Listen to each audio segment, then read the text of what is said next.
Hello guys, this is Amar Hatti, your CAD/CAM teacher.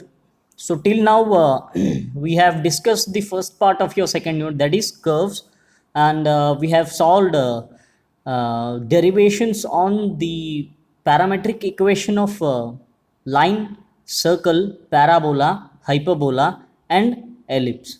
So now it's time for your time. It's time for to go for your second part of your second unit, that is surfaces. Okay, the first one is the introduction to surface modeling or a simple modeling. Before going to the surfaces, you must know what is the meaning of modeling, what are the types of modeling, and what are different methods of geometric modeling. So what is modeling? So in a simple sense, modeling is a art of representing any object or any system. Okay, so but being a mechanical engineer, we are going to represent any object in a computer by using a software, right? So that computer model can be built of both physical objects and also a phenomena. Okay, and also a phenomena. So there are two types of modelings. One is geometrical modeling and second one is non-geometric modeling. So what is geometric modeling? The name itself indicates geometric modeling, and it is defined as a complete representation of an object by using graphical and non-graphical information. If I represented the object by using a computer, by using a software, by using a graphical and non-graphical information, the model what I modeled is called as geometrical modeling. Geometrical modeling. Okay. So this geometrical modeling generates the mathematical description of the geometry and non-geometry of an object in a computer database. So if you model anything in a software and you are going to save it, so it is going to create a computer database. And also the image what you created, the image of an object what you created is going to visible on your graphical screen.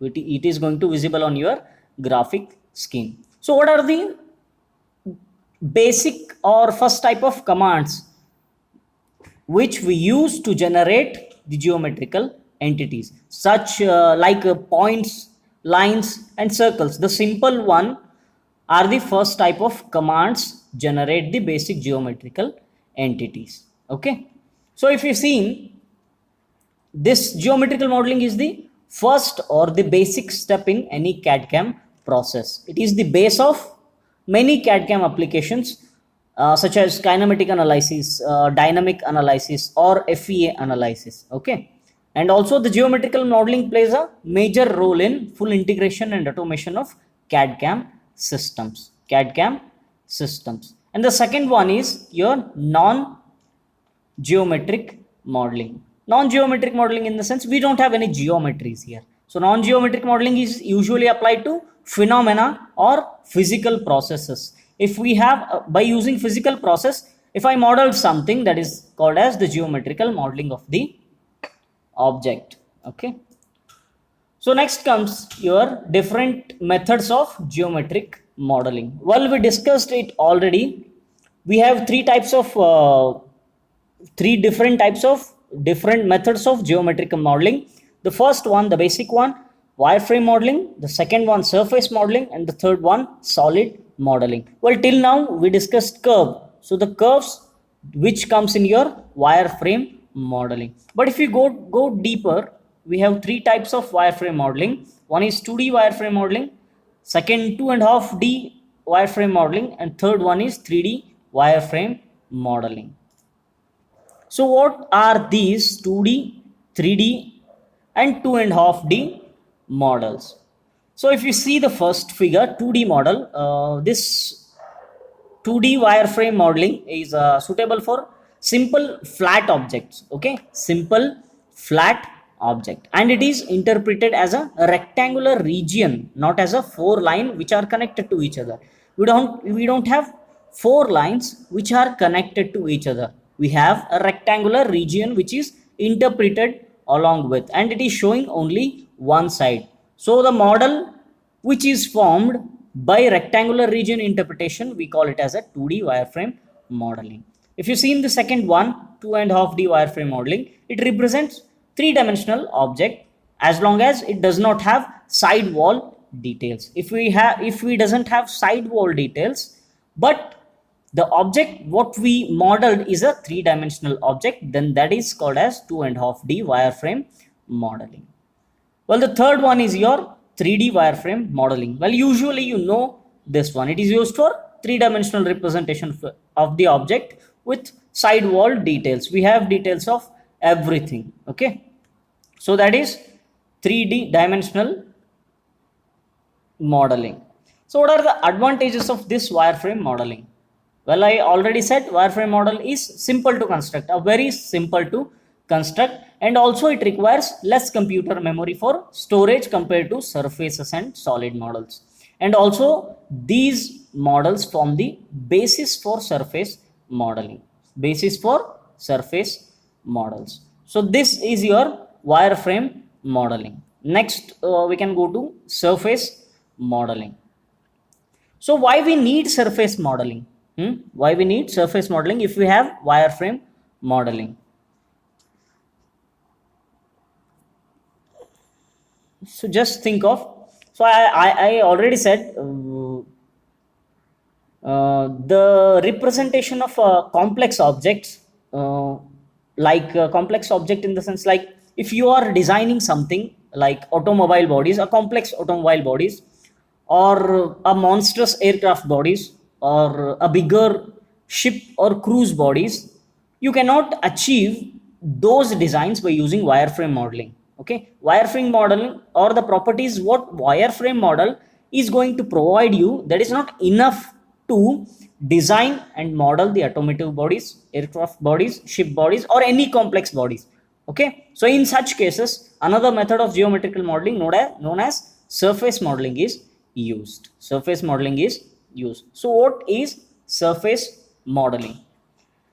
So simple surface model is generated by using wireframe entities itself, like curves or curves, like analytical curves or synthetic curves.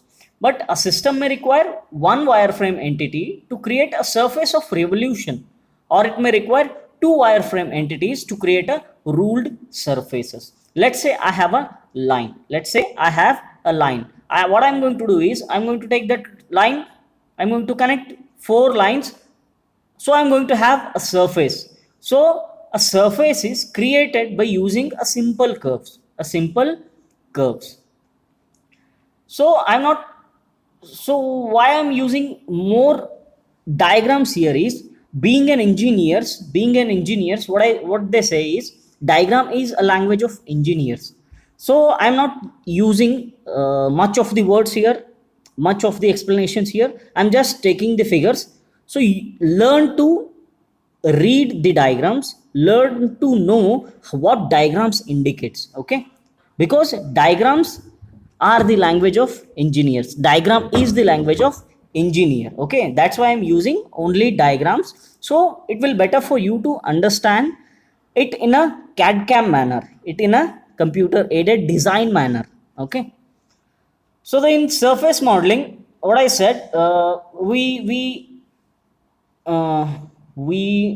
system may require only one wireframe model to create a surface of revolution, and also it may require two wireframe entities to create a ruled surface. You can see a wireframe entity curve, upper one and lower one, and we connected it. Okay, and we connected it. So we are going to form a surface model.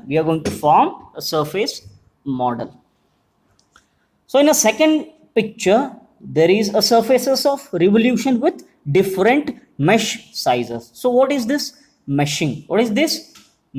So in order to assist the visualization of a surface on a graphics display, some fairing lines are added. To assist the visualization of a surface on a graphics display, and these fairing lines are called as meshings. So this mesh size can be controlled by the user who is using the software or who is modeling the design. So the finer mesh size of the surface requires longer CPU time to construct the surface model and to update the graphics display. And also it is important, a finer mesh size for the surface does not improve its mathematical representation. The mathematical representation will be same even if you go for the finer meshing or the higher meshing. Okay, so you can see the first one, the mesh size of 4 by 4, and you have the mesh size of 20 by 20. So what are the advantages of surface modeling? So I said complex objects we cannot model by using wireframe, we can model by using surface modeling. So that is one of the advantages, and also it is going to provide the better visualization as compared to the wireframe modeling. And also the surface model of an object is more complete, and less wireframe models can be ambitious. So these are some of the advantages. So what are some of the disadvantages or limitations of the surface modelings? I already said by using finer meshes, it is going to take more CPU time and computer memory. That falls one of the limitations of the surface modeling. Okay, so this is about a simple surfaces. So while we are dealing with these surfaces, we must know how to represent the surfaces and what are the different types of the surfaces. So next comes is your representation of the surfaces. While discussing curves itself, I said there are two types of representation of the any modeling. One is by using non-parametric representation, and next one is parametric representation. So what is non-parametric representation? Well, the name itself indicates non-parameter. So we are not using any parameter to represent any point on the line, any point on the surface, any point on the model.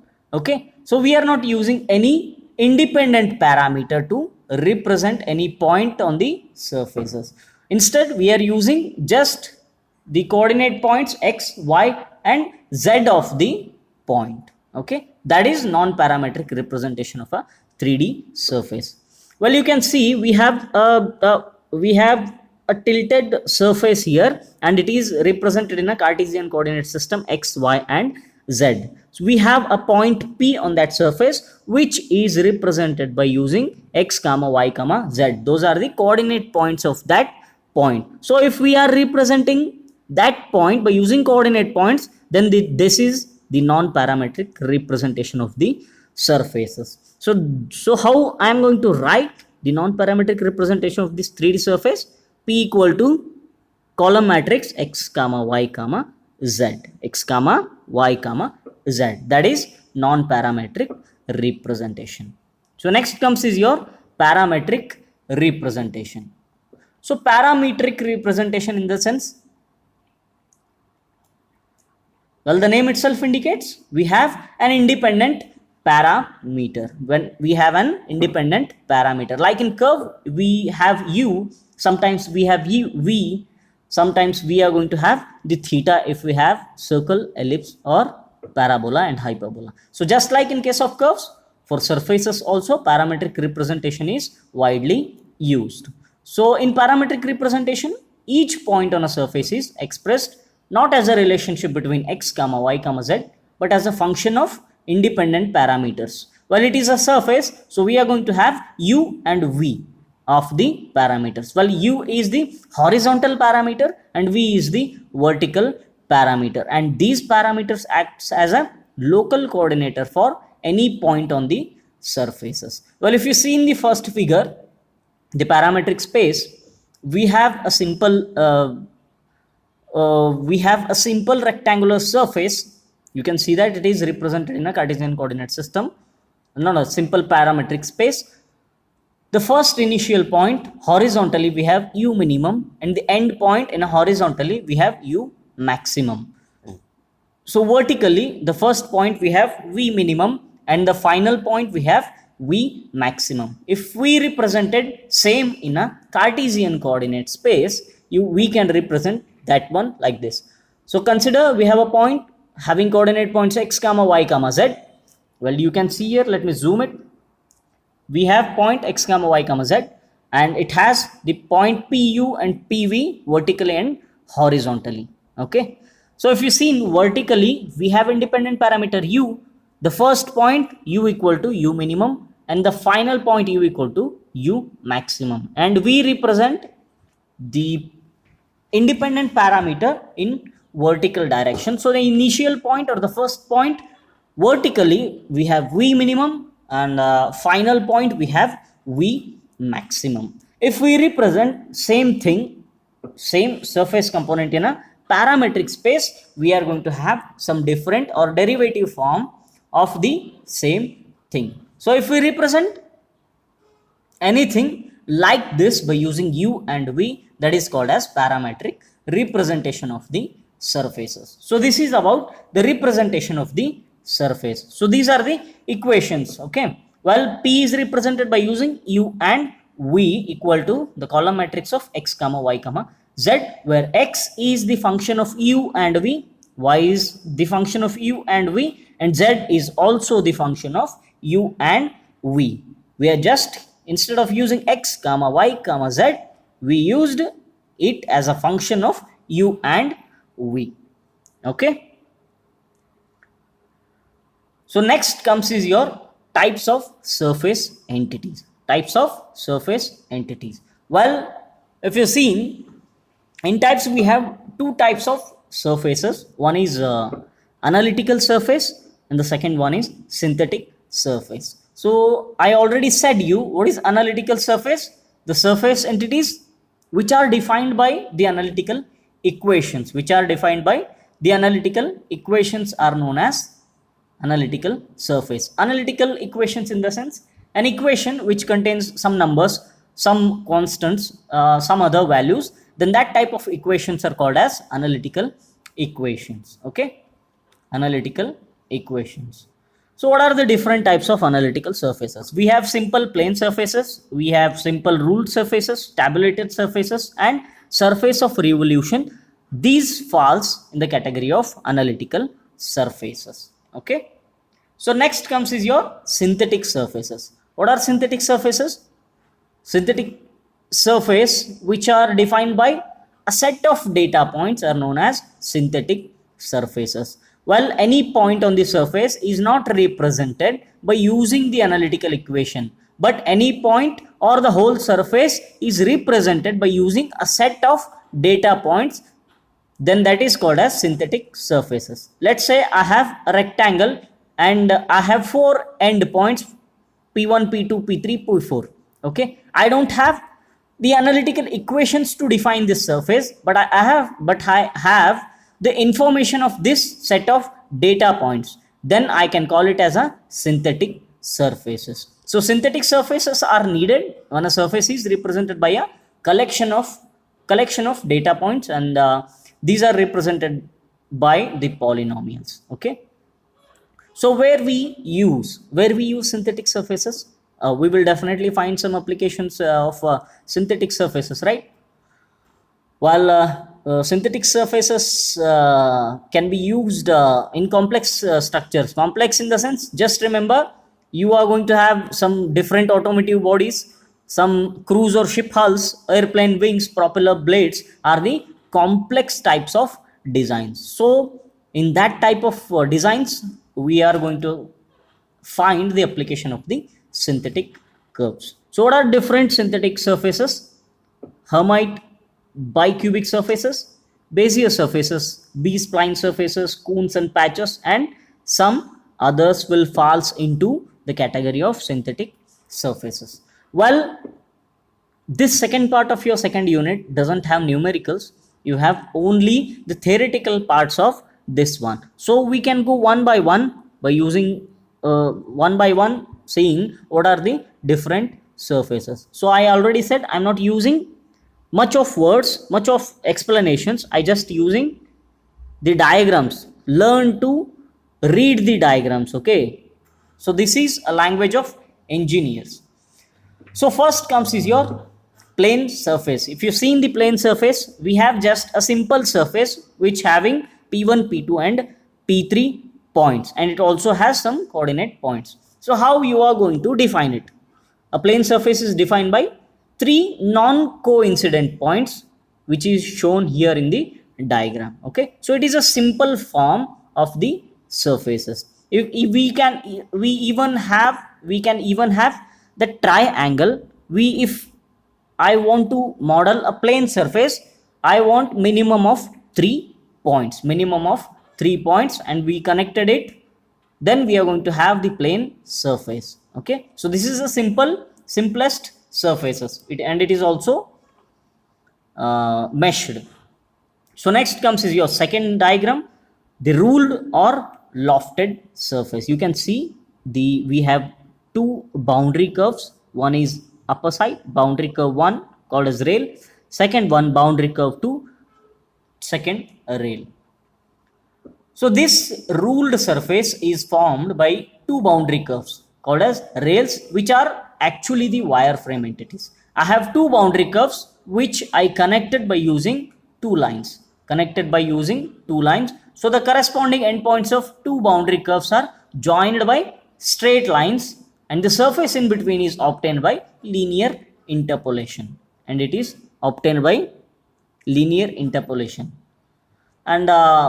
is not going to have any twists and turns in this body. Okay, we just have a surfaces, two boundary curves which are connected by straight lines. Then that type of surface is called as ruled or lofted surface, and the surface in between this one can be obtained by the linear interpolation equations.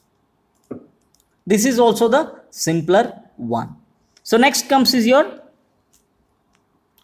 tabulated surface. You can see the third one. We have a planar curve and it has some direction. Well, approximately we have some tabulated surfaces. Below that you can see planar curve. It has some direction, and approximately it is going to have some surface issues. So how we are going to have the tabulated surface?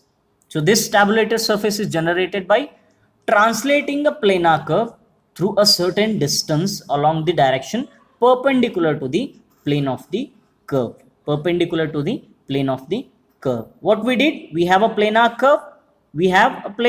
That may be circle, that may be a simple curve. Just we translated that curve through some distance along the direction perpendicular to the plane of the curve. So whatever the surface we are going to get, that is called as tabulated surface. A simple one. So final one in your analytical surfaces is the surface of revolution. Well, you can see that we have a planar wireframe entity. If we have a curve, it is called as wireframe entity, and we have an axis of symmetry. So a surface of revolution is an axisymmetric surface which will be generated by rotating a planar wireframe entity in a space about the axis of symmetry through a certain angle. Axisymmetric surface in the sense a mirror image of the wireframe entity, and it is going to rotate about an angle about the axis of symmetry. Okay, if we rotate it about 360 degrees about the axis of symmetry, we are going to get what we call that one, a simple pot structure. Okay, so it is an axisymmetric surface which will be generated by rotating a planar wireframe entity in a space about the axis of symmetry, and we can rotate it through some angle. So whatever the surface we get by doing this is called as surface of revolution. So this completes your analytical surfaces. Next comes is your synthetic surface. So what I said, synthetic surfaces are defined by using a set of data points. Well, the first one in that one is your Hermite bicubic surfaces. So if you see, this Hermite bicubic surface is generated by 4 corner points. Well, we named it as P00, P01, P11, P10, and 8 tangent vectors. 8 tangents vector. If you zoom it, you can see it. We have a surface and it is represented in a Cartesian coordinate system. So we have horizontal coordinate points u, we have vertical coordinate points v. Well, the first one, initially while going horizontally, u equal to 0 initially and u equal to 1 at the end. V is initially 1 while going vertically, and at the end v is equal to 1. So this surface can be generated by using 4 corner points. Well, you can see we have P00, P10, P01 and P11, and we need to draw the tangent vectors at every point or every corner of this one. So at every corner we have 2 lines which will be connected, so we are going to have 2 tangent vectors at every point. So we have 4 points, we are going to form 8 tangent vectors. Well, this is PV00 and that is PU00, PV10, PU10, that is PU11, PV11, PV01, PU01. So the general form of equation of the Hermite bicubic surface is Pu comma V equal to summation of I equal to 0 and summation of j equal to 0 Aij Uiv Viv. So this is about your Hermite bicubic surfaces. So next comes is your B-spline surface. No. Next comes is your Bezier surface. So what is Bezier surface? So it is one type of a synthetic surface which is approximately by the given data points, which is drawn approximately by the given data points. Well, this is the simpler one, the most simple one in synthetic surfaces. Though the Bezier surface does not pass through the given data points, it is controlled by the data points, where the surface is never going to does not pass through the given data points, but it is going to control by the data points. While you are studying the data points and all, you must know what is the global coordinate points and CGS and all. So the Bezier surface allows only the global control of the surface. It is the general surface that also permits twists and kinks. Well, if you see, we have the older one, that is tabulated surface and all, they are not going to permit twist and kinks, but Bezier surface allows only global control of the surface. It is not going to have the control of the local control of the surface, but it is have a global control of the surface. So this is about Bezier surfaces. So next comes is your B-spline surfaces. B-spline surface. B-spline surface is as similar as Bezier surfaces, and the only difference is B-spline surface allows the local control of the surface in addition to global control, and B-spline surface is the synthetic and general surface like the Bezier surface, what I already said. Only difference is here we have both B-spline surface which allows local control and global control of the surfaces, but in Bezier it only allows the global control of the surfaces. So next one, which is actually the final one, is your cones or patches. Cones or patches. Well, we heard of the patches, right? You heard patch in the sense wherever there is a torn of clothes, we are going to have the patches on it, right? So the cone surfaces or patch surface is the surface created by using curves that form the closed boundary. Well, if I say I have a curve, 4 different types of curves, I just connected them off, and I am going to have a simple surface, and that is called as cone surface or patch surfaces. If you see in the figure, we have boundary curve 1, 2, 3 and 4. So they have a boundary curve, they just connected it at 4 points. Okay, so the surface which is formed is called as cones or patches. So this is about your surface modeling. So we had the representation of the surfaces and different types of the surfaces. We have analytical and synthetic surface. So in next video lecture, the third part which is left in your second unit is surface.